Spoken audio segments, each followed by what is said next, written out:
साथियों नमस्कार। आज हम सुप्रीम कोर्ट पर बात कर रहे हैं। संविधान निर्माताओं ने कहा है कि किसी भी व्यक्ति के साथ जाति के आधार पर, धर्म के आधार पर, भाषा के आधार पर, उसकी रेस के आधार पर, क्षेत्र के आधार पर कोई भेदभाव नहीं किया जाएगा। लेकिन भेदभाव हो रहा है बड़े पैमाने पर, सुप्रीम कोर्ट जैसी संस्थाओं में हो रहा है, जिन्हें इनसे बचना चाहिए।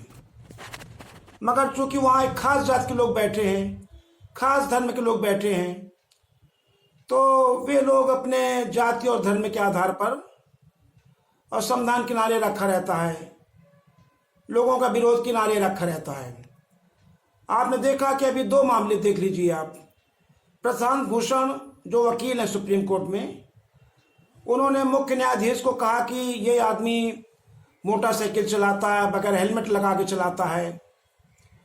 जो चीफ जस्टिस ऑफ इंडिया है, एक बहुत काफ़ी महंगी 50-60 लाख की मोटरसाइकिल में सवार है, बगैर हेलमेट के, बगैर मास्क के, और लॉकडाउन चल रहा है, खड़ा है। उसकी फ़ोटो भी छपी है, सब जगह छपी है, खुली फ़ोटो छपी है। तो प्रशांत भूषण ने कह दिया कि अरे बताइए ये राष्ट्रपति, अरे ये बताइए चीफ जस्टिस ऑफ इंडिया है, he has no etiquette, he is not following the measures of lockdown, yet he is a chief justice of India। बताइए ये तो आवारागर्दी है, इतने कहा। इसी तरह से एक कलकत्ता के जस्टिस होते हैं, जस्टिस CS कर्नन, ये अनुसूचित जात के हैं, और प्रशांत भूषण ये सामान्य जात का है। उसके पिता कानून मंत्री रहे हैं, यानी एलीट क्लास का है, ये पावर क्लास का है। CS कर्नन अनुसूचित जात के हैं, कलकत्ता हाई कोर्ट के जस्टिस हैं।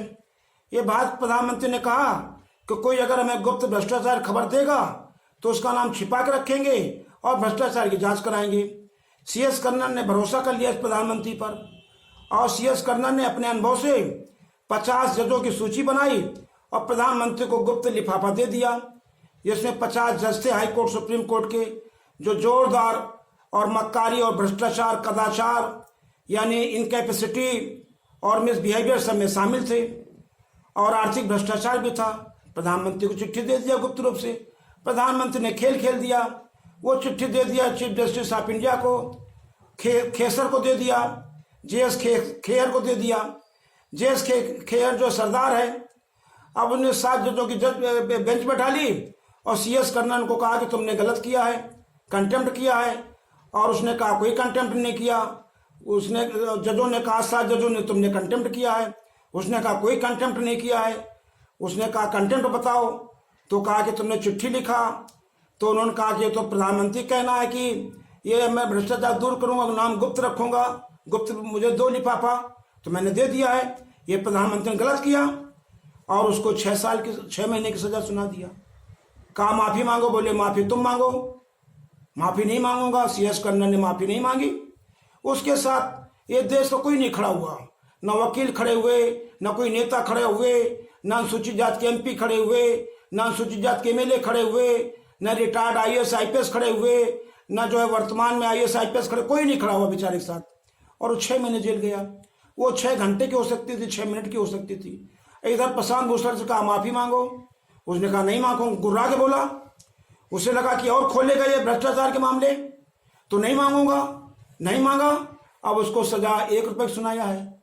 देखिए, अनुच्छेद 14 कहता है कि विधि के समक्ष समानता, यानी state shall not deny any person equality before law and equal protection from the law.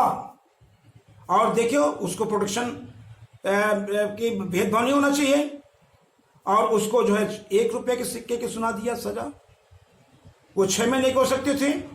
हमने कहा था कि उसको माफी नहीं मांगना चाहिए, लेकिन सुप्रीम कोर्ट को तो चाहिए ना कि 6 महीने की सजा दो। CS कर्नन उसको जस्टिस को दे चुके हो, बेचारा 6 महीने अनुसूचित जात का आदमी जेल में रहा, हाई कोर्ट का जज, क्योंकि अनुसूचित जात के यहाँ कोई नहीं है। और ये देखिए, राष्ट्रपति अनुसूचित जात का बैठा है।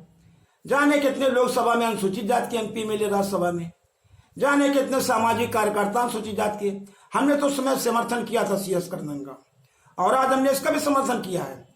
और उस समय जो है आपका ये जो भूषण है, इसने कहा था कि CS कन्नन को कड़ी से कड़ी सजा दो, और भारत सरकार ने भी कहा था कड़ी से कड़ी सजा दो, और भारत सरकार ने भी कहा कि सजा ना दो उसको, और लोगों ने कहा सजा ना दो। ये भेदभाव है, ये भेदभाव रुकना चाहिए।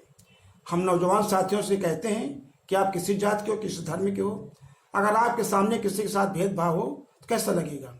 यानी सुप्रीम कोर्ट को ये भेदभाव करने के लिए माफी मांगना चाहिए, ये जजों को माफी मांगना चाहिए, सुप्रीम कोर्ट को माफी मांगना चाहिए। उस समय जो उसके साथ नहीं खड़े हो पाए थे जस्टिस के साथ, उन्हें माफी मांगना चाहिए।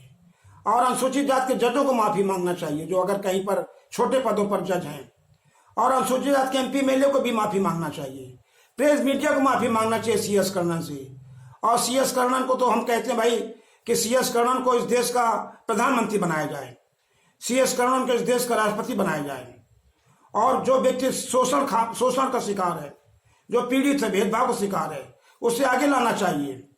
और उस समय कोई नहीं बोला, अनुसूचित जात के OBC के तमाम नेता कोई नहीं बोले, अकेले रह गया था। तो कितना इस देश में उसके साथ अन्याय हुआ। अब भूषण के साथ सब कोई लिपटा पड़ा है। तो भेदभाव नहीं होना चाहिए। संविधान का अनुच्छेद 14 भी ये कहता है। इसलिए नौजवान साथियों, अब हम लोगों से नहीं कुछ हो पाएगा, आप आगे आइए। जय भीम, जय भारत, जय संविधान।